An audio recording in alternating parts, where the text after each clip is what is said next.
Good morning, everyone, and welcome. Thank you for joining Dion Leadership for our monthly webinar series. Today, we are talking about the rapidly changing labor relations environment. I have our CEO, Steve Dion, with us today, as well as Jay. He is our speaker from IRI Consultants. Thanks, Lauren, and thank you everybody for joining us today for our monthly webinar series.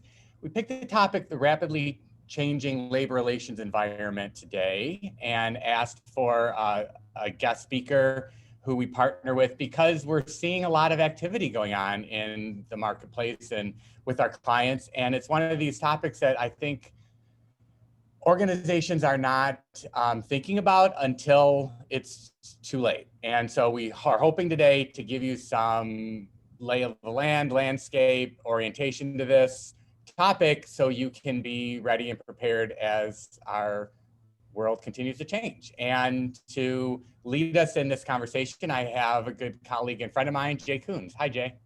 Hey, morning, Steve. Morning, everyone.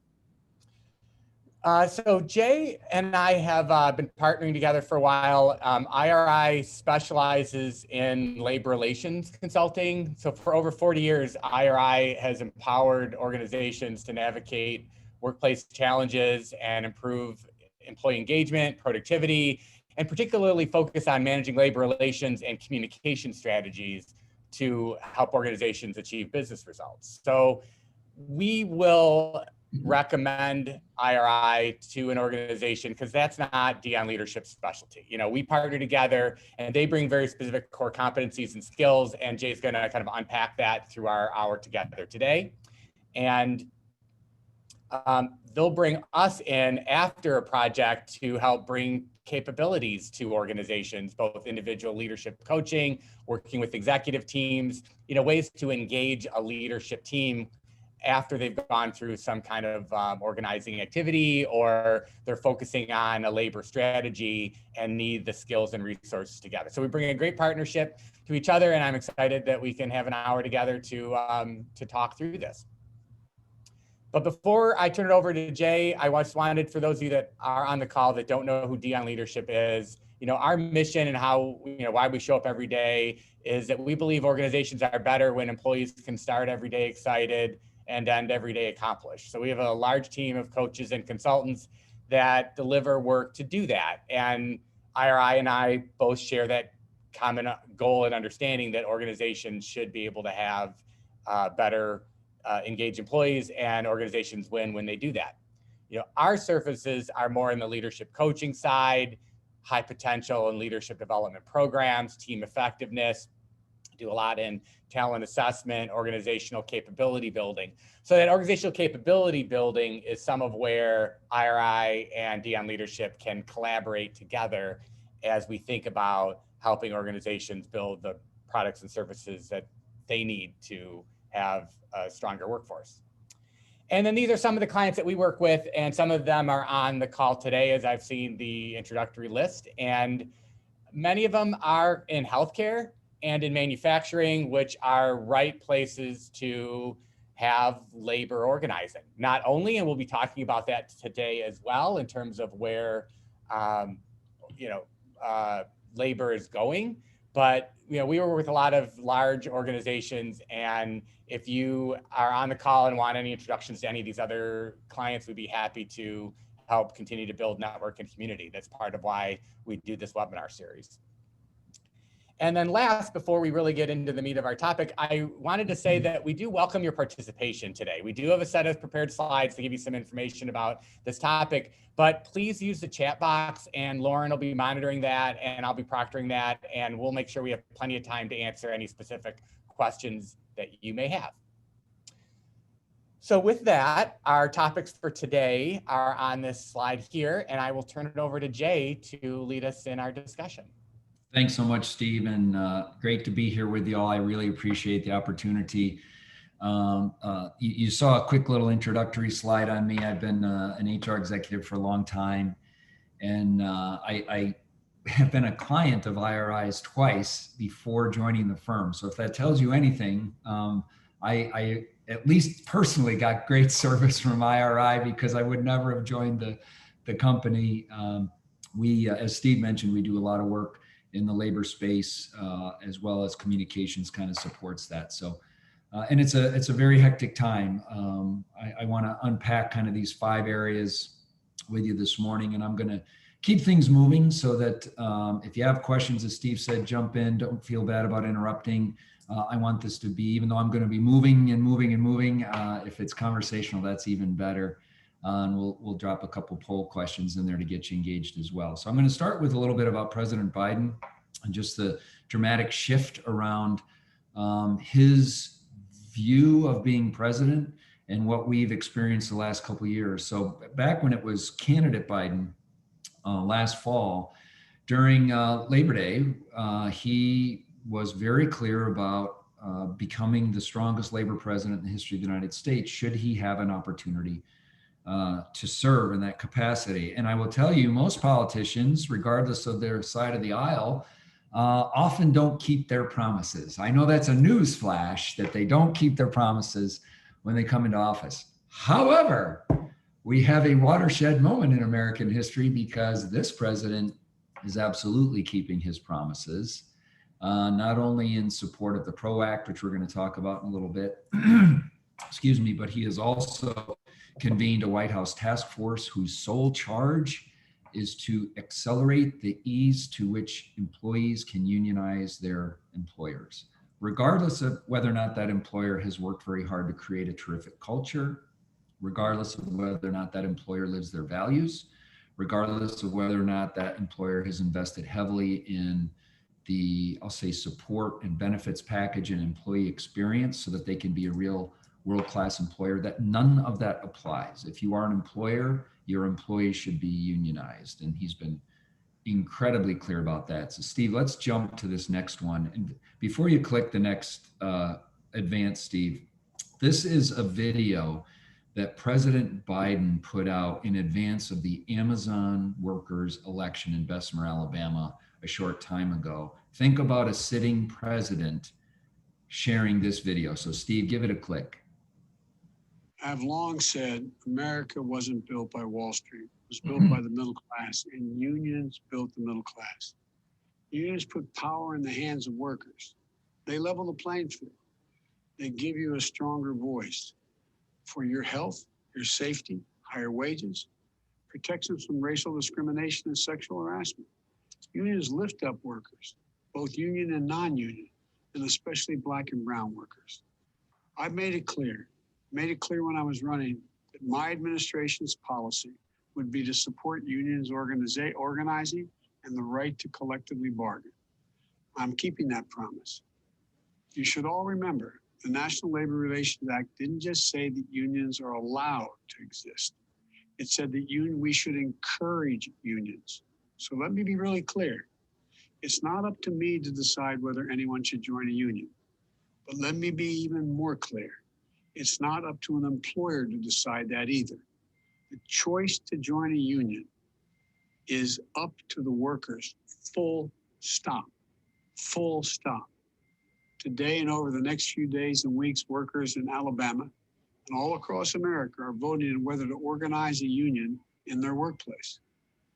This is vitally important, a vitally important choice as America grapples with the deadly pandemic, the economic crisis, and the reckoning on race, but it reveals the deep disparities that still exist in our country. And there should be no intimidation, no coercion, no threats, no anti-union propaganda. No supervisors confront employees about their union preferences. You know, every worker should have a free and fair choice to join a union. The law guarantees that choice. And it's your right, not that of an employer. It's your right. No employer can take that right away. So make your voice heard. God bless you all, and may God protect the workers and their families who are trying to figure out how to make it fairly. Thank you.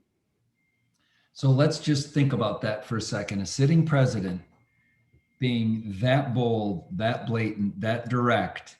For those of you that are probably incredibly proud of the cultures in your organization, of the work that you put in every day to make that a great place to work and to have a long and productive career, satisfying career.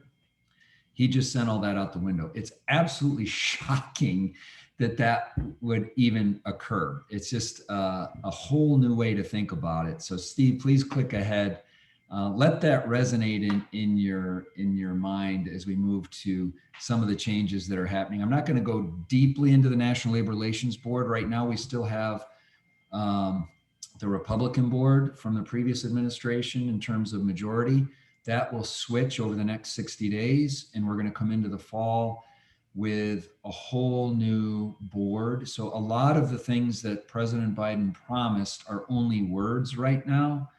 They will become policy once he has the regulatory muscle to execute on that. And there's also some legislative muscle that he's trying to exert that has a dramatic impact on us as employers. But the NLRB, what may be some of the things that come back onto the table?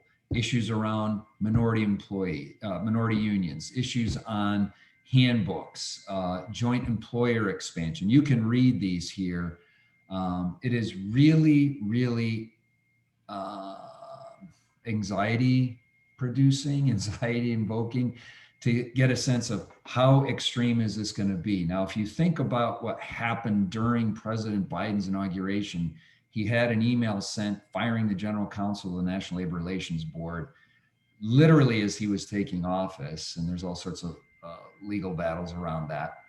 But that is a dramatic signal about where this is going. And so at the risk of sounding like I'm beating a dead horse a little bit, we are at a very different time. The last time we had this sort of wave of pressure was when President Obama came in and the Employee Free Choice Act was in place. Some of you may remember that. And he was working very closely with Andy Stern, the president of the SEIU. Now we have taken that to a whole different level. So Steve, we can click past this one. These are just some questions we should have in our minds. They will dramatically impact how we work. So before I get into the next section, a quick poll question. Are you aware of the PRO Act? You've heard of it, you're not aware of it, or you've heard maybe that it's not going to pass in the Senate, or at least you've heard that kind of rumor maybe. So you don't need to worry about it, because if it doesn't pass in the Senate, it's going to go away. So we'll take a minute to give you a chance to answer that question. The PRO Act, just so you are all aware, is the most groundbreaking new set of legislation on the labor relations front in more than 75 years. It is a dramatic shift. Okay, so about 3/4 not really aware. So this is good timing. So for those of you that are maybe listening in and not seeing the screen, about 18% said they've heard of it, which isn't that large. 76 said I'm not aware of it at all, and 6 say that they don't think it's a chance to pass. So it's a great opportunity today to help educate folks and for you to take this back to your organization and your leaders to say, if this is something that hasn't, fallen your feed, probably something you should know about. Yeah, that's a great point, Steve. I couldn't agree more. And the 3 individuals who right away need to be aware, if they aren't, would be your HR executive, your general counsel, and whoever's running your government relations function, should you have that as part of your company. So let's talk about the PRO Act. You can jump to the next one, Steve. I talked about how this is kind of groundbreaking. This was already passed during 2020 in the House. It has since passed again in the House this year. There are massive changes to the NLRA, National Labor Relations Act. There are a whole host of changes about any support an employer seeks out to help them manage communication and their relationship with their employees. That all has to be reported and becomes open for public scrutiny. The California law around ABC, you may have heard around that. That activates the independent contractor test to a degree where almost no one can be a freelance or independent contractor anymore. They have to be considered an employee. Think about the employees who don't want to, or the people who don't want to be employees. They like being a freelancer. The whole gig economy is based on freedom and opportunity. It's not perfect, but that's born out of some of that work on working for yourself. You can see another number of other items. I'll draw your attention to the right-hand column here.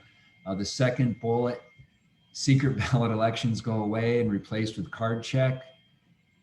How in our country we can have an election that isn't secret and we can just suddenly have cards appear and we have to accept that there's a third party that's going to work in our organization. That's shocking. Secondary boycott protections. This sounds like a minor issue, but it's actually one of the most scary elements of the PRO Act. And what that's talking about is if, think about logistics in the supply chain across our country. Let's say that a large manufacturer in the Midwest works with a certain trucking company that brings in the overwhelming majority of their product that they turn into consumer goods. And let's say that that trucking company is under siege by a union. Well, they can now start boycotting you as the manufacturer and massively disrupt your ability to even bring product in to develop your consumer products that you sell. So suddenly, because the union is targeting somebody else, innocent organizations, so to speak, are being devastated by that. If we think about the healthcare industry, can you imagine the supply chain being disrupted when your caregivers are trying to have the tools and equipment and supplies that they need to provide care? This makes absolutely no sense, and it's been illegal for a long time, but this comes back in. You can click to the next one, Steve. So what are some, as if those items weren't bad enough, what are some other notable items that are included in the Act? So all sorts of whistleblower protection. The second item, a measure to limit arbitration during the first 120 days. So let's say, unfortunately, your organization loses a union election and you're gonna have to start to collectively bargain in good faith. Most first contracts, because you are literally starting from zero, you're not starting from where you are today, you're starting from zero and moving forward, could last a year easily. This forces the first contract, if it's not agreed upon after the first 120 days, a third party arbitrator comes in and they will decide what that contract is. So they are going to decide on your behalf what you're going to pay employees, what the benefit package is going to look like, the other investments around benefits, retirements, et cetera. All of those items that are subject to collectively bargain, a third party is going to do it in 4 months. I mean, a lot of times you're not even figuring out if parking's free yet or not in the first couple of months, right? You're not even figuring out the rules of engagement. So it's just absolutely, absolutely shocking. Other rules around the persuader rule, those are external folks who come in on behalf of the employer and help educate employees about all the things that they lose when a union comes in, because they all become, you know, it's kind of like 1984, everybody's the same, it's all based on a tenure system. So the PRO Act, there are many, many, many, many elements of the PRO Act, but it is absolutely scary, the rights that are taken away. For example, one more quick one. Today, if your organization was in the midst of a union campaign, you would have the opportunity to pull your employees together and talk to them about what could happen if they were organized by the union that had filed the petition. Those meetings would become illegal under the PRO Act. They're called captive audience meetings. Even though they're your employees on the clock and you're paying them, you can't hold a meeting with them anymore to educate them about what the union might be doing.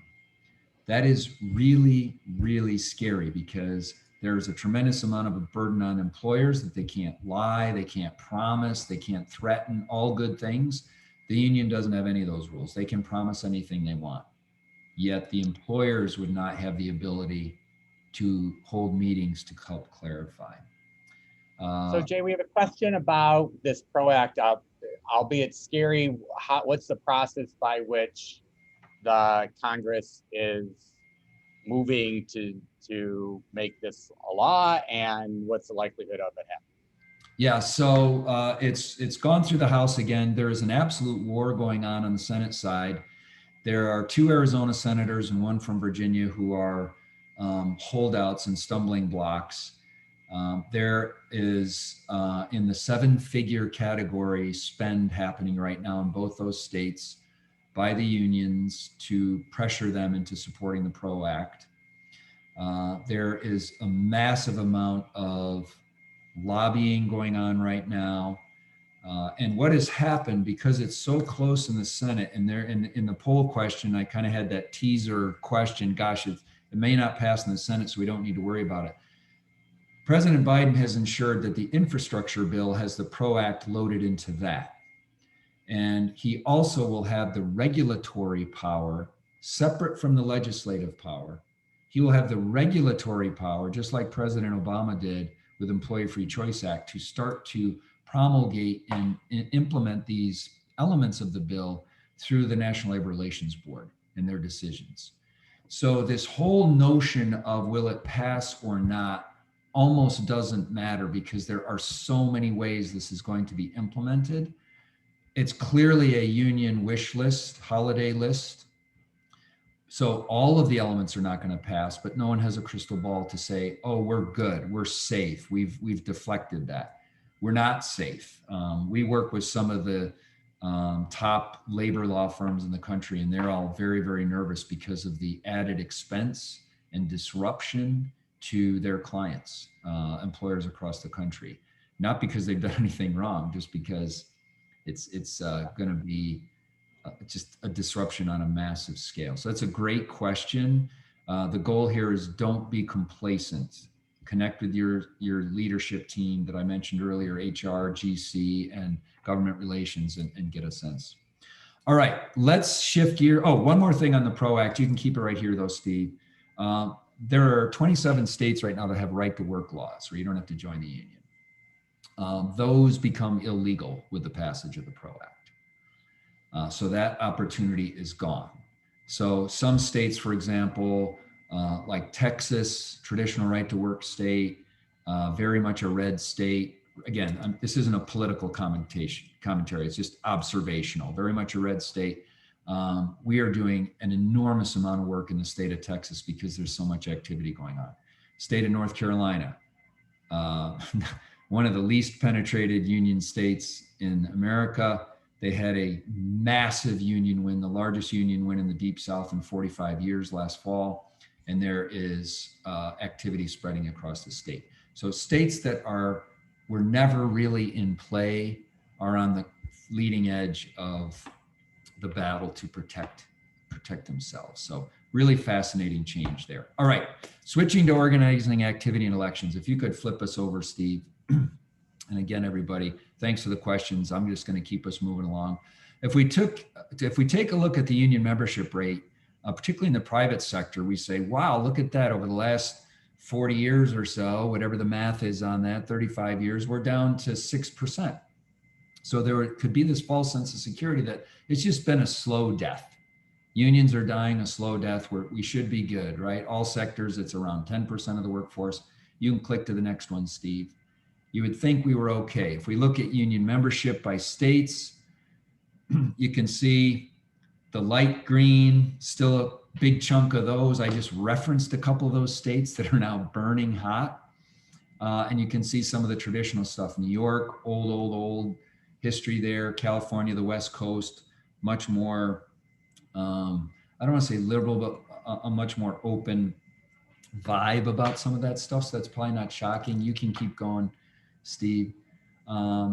And then let's look at who's active, right? So we have the Teamsters are busy, auto workers are busy, although the auto workers, I think their last 3 presidents are in jail for stealing from the members. So that's an interesting message to try to climb over.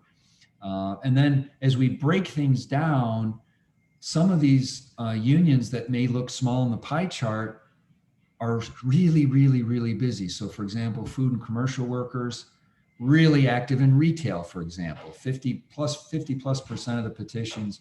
Teamsters very active. So there's a lot of unions that are trying to get their piece of the pie, if you will. Steve, you can keep rolling. And so what does this all mean? So let's take a look at healthcare. So we talked about private employers down to 6% over the last 35 years. It must be that they're going away. But if we look at the win rates in healthcare, you can go back one, Steve. just for a sec, 80% of the time that there's an election, the union wins. So think about that for a second. 2 years ago, well, last year, 2020, 80%. 2 years, 84%. The year before that, 82%. We're looking at the highest levels in a decade of unions winning. And so this is COVID bringing all of that energy into healthcare, but it's also bringing it everywhere else. Did workers feel safe? Did employers do enough to communicate?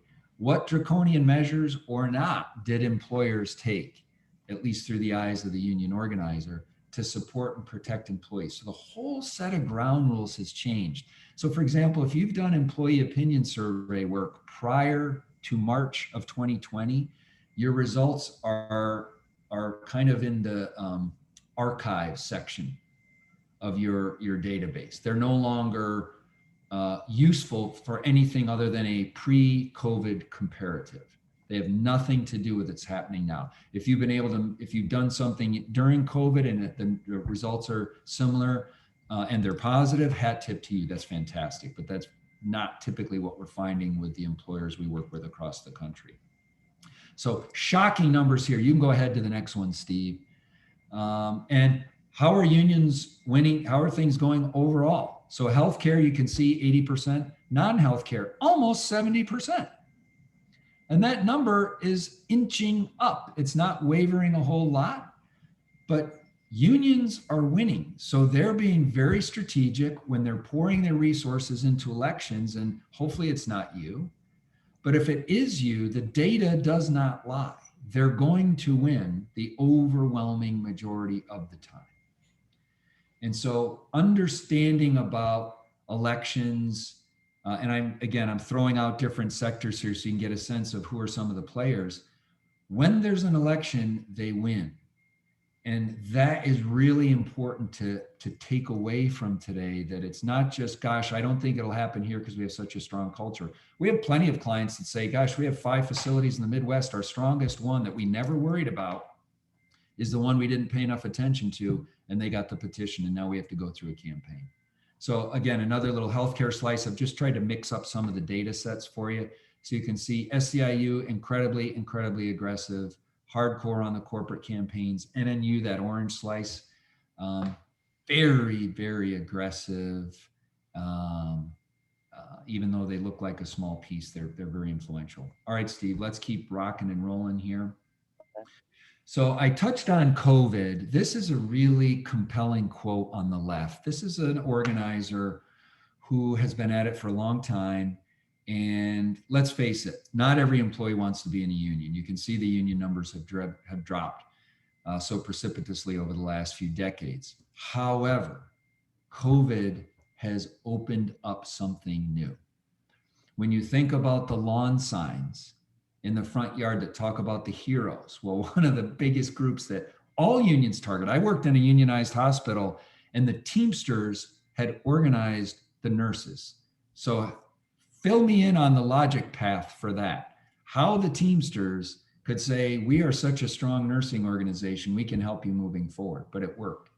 So all of the unions are trying to get a piece of wherever they can get traction.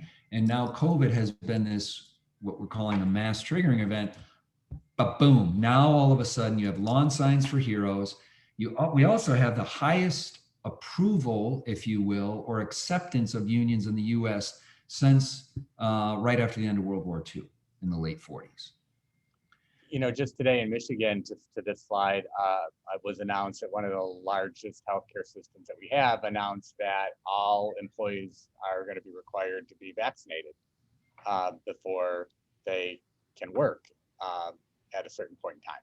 Totally understand why the organization has a decision to do that, but you could also see how that could start this conversation rolling. And once somebody gets a little bit of a movement, and you said you get that movement and you get into the petition, organizing mode, if 80% of healthcare organizations end up going there, one decision like that could tip the scale for a healthcare organization that might already be doing some phenomenal work in the culture and leadership side. That's absolutely right, Steve. And Houston Methodist in Texas was the first one out of the gate.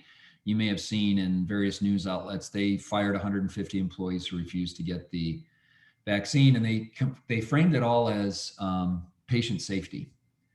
So a quick detour on that. For the last year, prior to the vaccines being available, all of those employers, healthcare and non-healthcare, said to their employees, wear masks, wash your hands, use hand sanitizer, use social distancing, you're safe.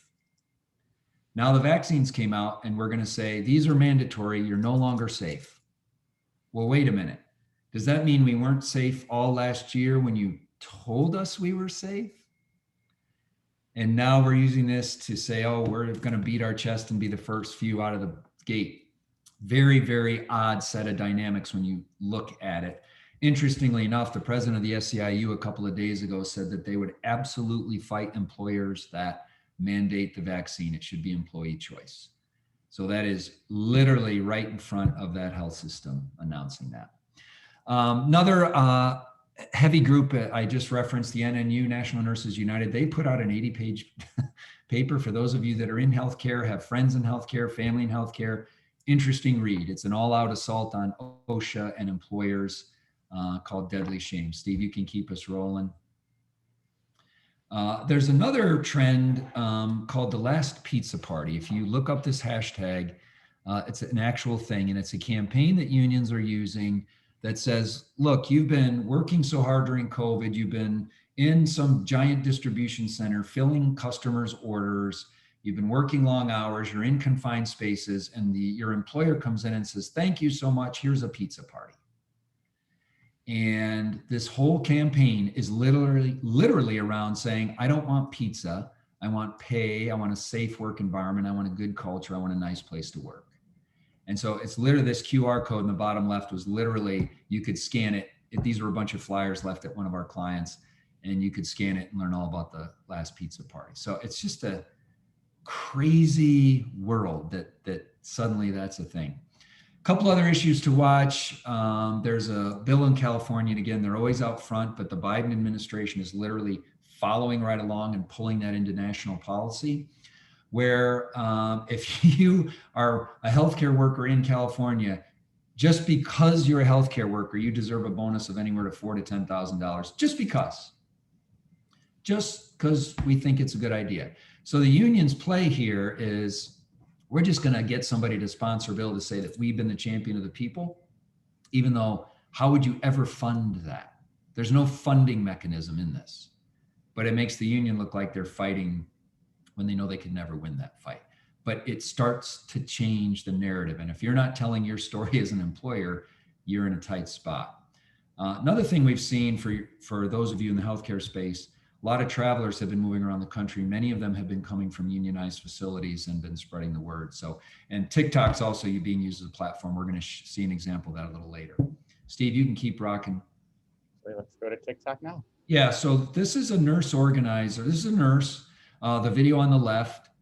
And she has a little over 100,000 followers on TikTok. So 100,000 people following her on TikToks. For those of you that are not paying attention to the social platforms or dismissing it as it's just what young people do for dance offs or something like that, there's a whole different thing happening as very strategic use of these platforms. So Steve, let's listen to her. Have you seen the Heroes Work Here signs? Did you know that hospitals are paying millions of dollars in branding and advertising instead of using those millions of dollars to buy PPE or offer hazard pay or bring in additional staff and resources to take care of the COVID surge? Did you know that California is the only state in the country that has laws and ratios about how many patients a nurse can take care of safely? Hospitals have pushed and pushed and pushed so that they can take care of their bottom line. But it's been shown in California that it works and it saves lives. If you're looking for a way to help our nurses moving forward, we don't want to be called heroes anymore. We just want to keep our patients alive. And the best way to do that is by national legislation on nurse-to-patient ratios. Check out National Nurses United. I'm going to have a link in my bio that you can contact there's a Congress bill and a Senate bill that are going to help us keep people alive. So think about what we might conform to that's, social is very strictly controlled by our corporate comms function or our marketing function, or hopefully HR for employer branding work and recruitment.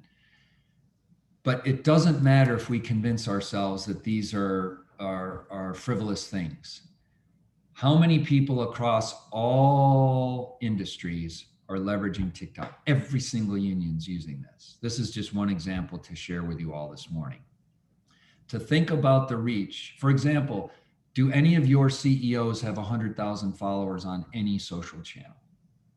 Do you have 100,000 followers on a social channel? So where's the reach come, right? So this person has invested the time. How long did it take her to record that video? A minute. But she's just been consistent and persistent getting her message out. So it's really, really important that when you're doing your media scanning and you're checking to see where does your organization pop in various searches and what's trending about you, to do that. When I was in my last hospital as HR VP, our ethics and compliance officer is very strict, and he and I battled all the time because we don't do this, we don't do that. And I said, well, it doesn't matter what you say, it's happening anyway. So I would look up my organization's name in the search function on Facebook, Twitter, Instagram, Snapchat, and there would be loads of content. But if you're not looking, you don't know that it's there. You don't know that it's there. So I implore you to have a digital monitoring strategy that helps you understand all that. Steve, you can click through. We're not going to watch this one on the right. I want to keep things moving. All right. Next poll question. Does your company have a formal union avoidance strategy? Okay. A formal plan. Yes, not sure, or maybe you need a refresh. So take a minute and go through that. And just to help kind of clarify the question, this doesn't mean, yes, every year we bring in a labor attorney and they do a lunch and learn with the managers. That's not a strategy. That's a lunch. That's actually nothing more than a lunch. So think about it in terms of a more robust, intentional culture preservation type of plan.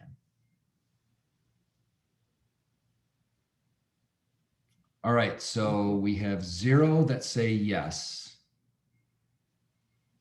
Okay, I'm going to reach for the oxygen now, Steve. This is the time where I do some deep breathing exercises. Okay, that's why they're on the call, because it's the beginning. No, this is great. I'm being a little bit of a jokester. And just so you know, sometimes these aren't blasted all out to the universe. So there may be something behind the scenes. 54% of you saying not sure if we have one or not. That's a good response. And then our plan needs a refresh. So you do have a plan, but it's maybe a little bit stale. And quite honestly, because there was, the NLRB is impacted so dramatically by who's in the White House. Again, regardless of how you feel about who's in the White House, this is just how the policy piece plays out is what I'm talking about today. The last few years, we didn't have to worry so much. Yes, the union win rates were very, very high. So those that were tuned into that paid attention, but we didn't really have to be worried about our plan. Well, now, as we've talked about everything that we talked about earlier, it builds up to, yeah, we need to have a plan. We need to have a plan. So Steve, let's jump to this last section of my And I'd also comment on, organizations had a lot of other pressing issues this last year as well. I mean, this is, as we're learning, important and critical, but there are a lot of other things that were critical. So hopefully this prompts some organizations to say, if we don't have a plan, or I'm not sure, and I'm the talent person here, let me go talk to others in our organization that are responsible for this and make sure we have a coordinated effort. Yeah, that's absolutely right. When you think about George Floyd's murder last year, you think about all the social justice issues that have come to the forefront, should have been there all along, but they're more pronounced than ever.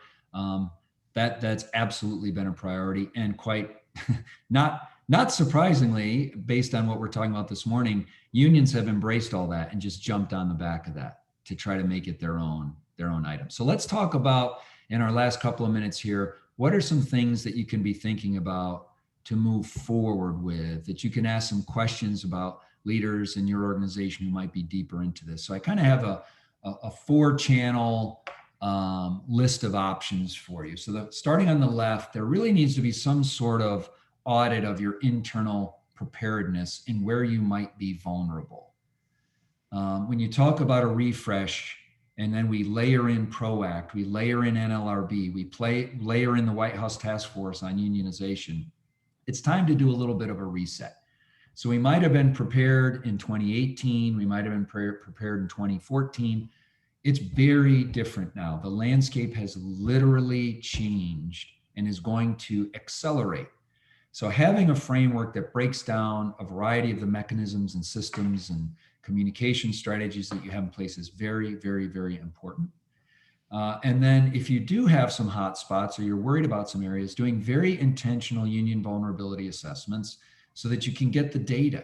You need the data to make good decisions, not just say, oh, our culture is so strong.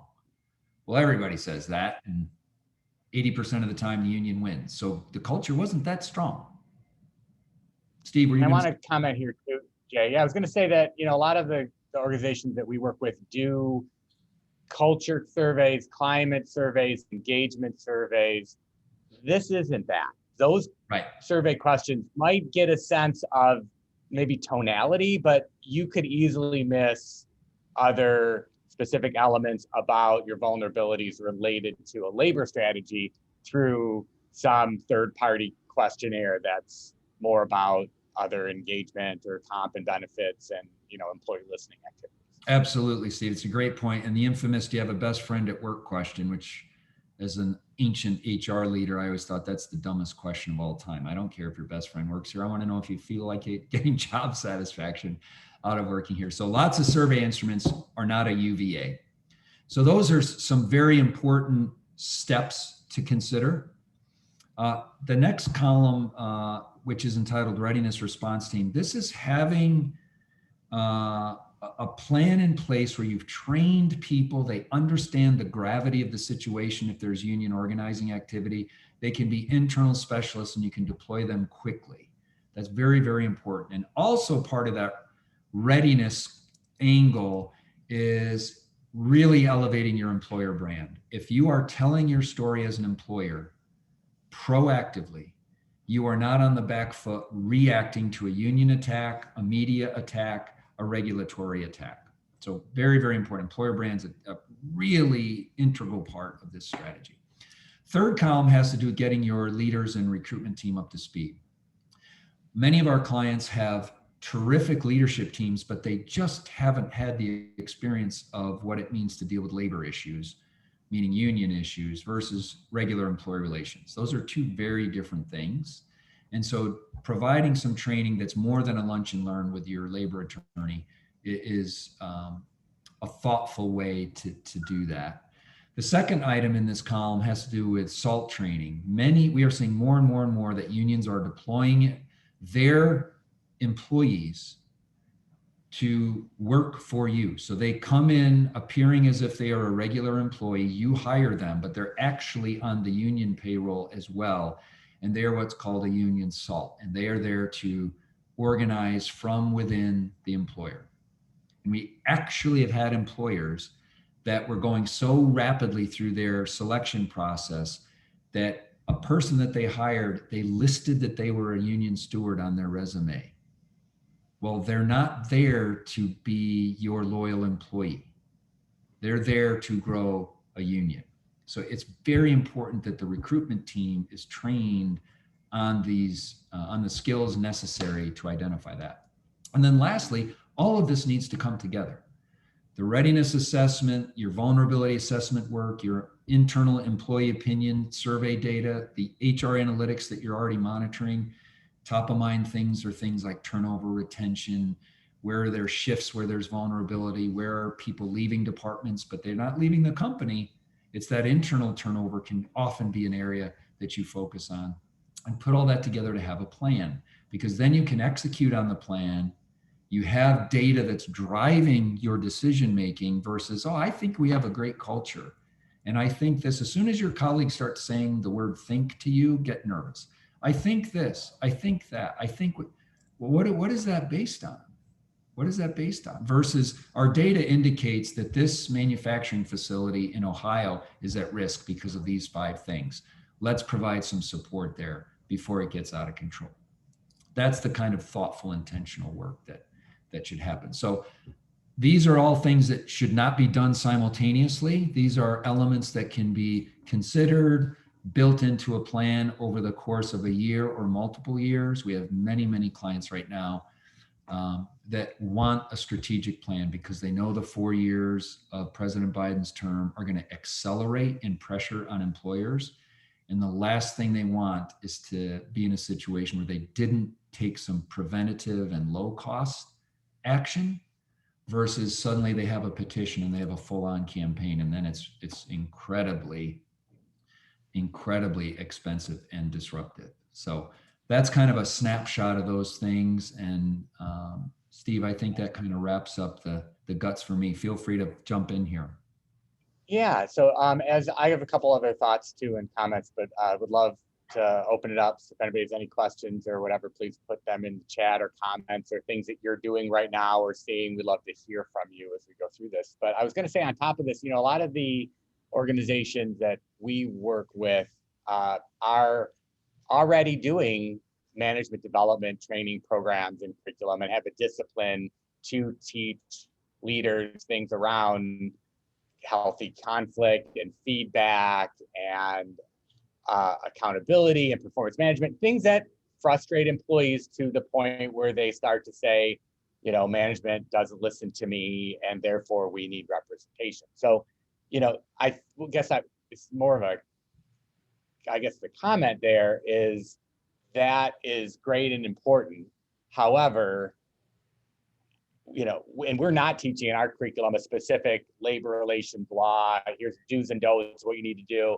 So that may be something for anybody listening in to add to their curriculum, if you will, just like you would do harassment prevention training or some other types of annual, these are good disciplines to have as we teach our leaders do's and don'ts. It's a great point, Steve. And we get a lot of feedback from middle and even sometimes senior managers who say, look, I run a good shop. I've been through a lot of training.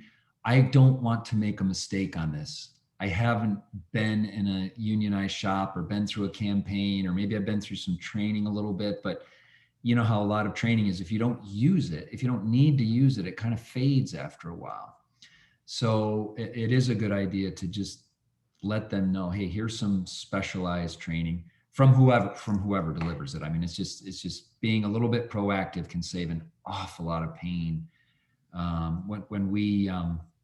When we get called from clients and they had no idea that a petition was coming, I didn't touch on listening systems today just because of time, but understanding your listening systems, like, do you actually know what's going on, or do you think you know what's going on the front line?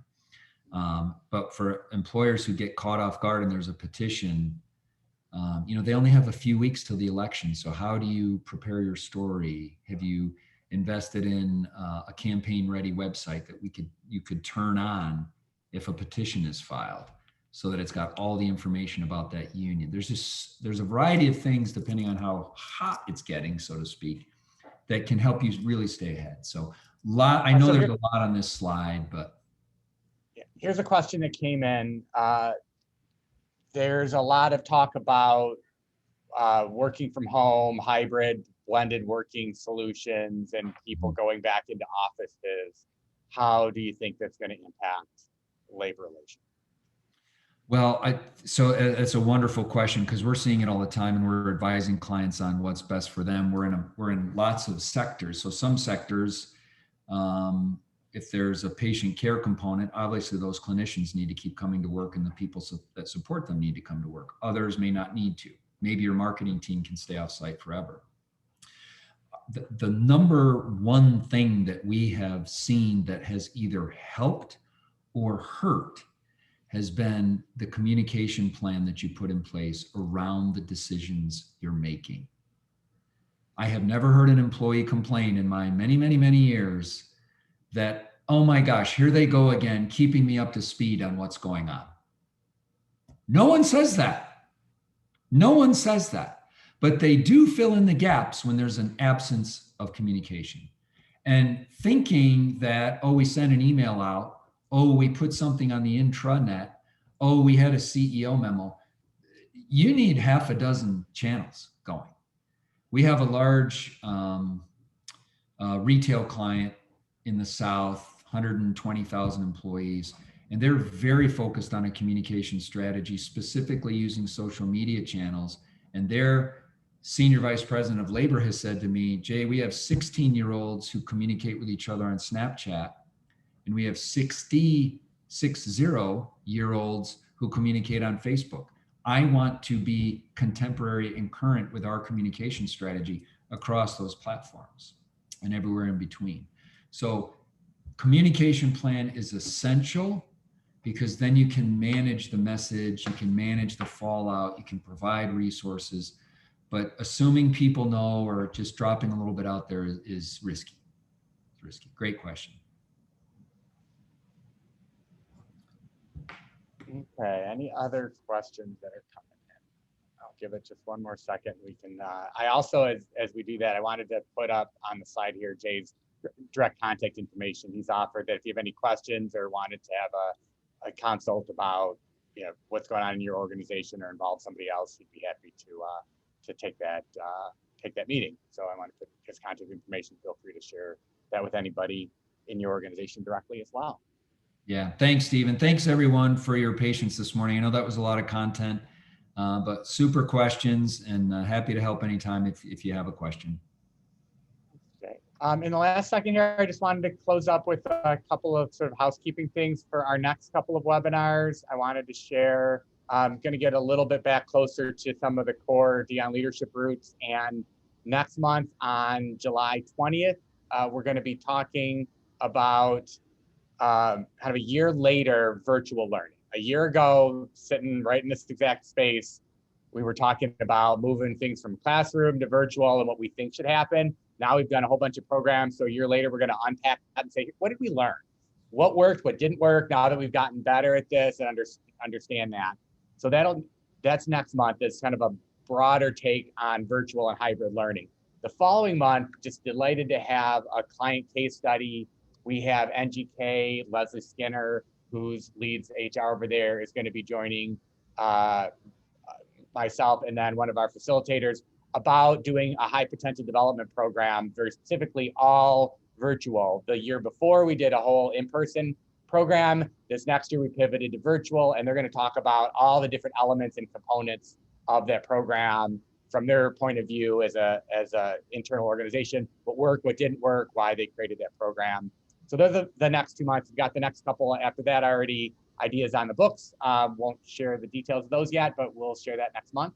Appreciate you joining in. If you couldn't make this, you'll be receiving, or if you know somebody who couldn't make this, you'll get a link to the recording. It's also going to be on our YouTube channel. So feel free, if you want to share with somebody internal who is a labor person that says, hey, they need to hear this or see this within a day or so, it'll be up, and feel free to share that, and just want to put some more good content out in our community here. Thanks, Jay, for joining me and for bringing your wisdom and knowledge to the table with our clients today, and appreciate everybody for joining in.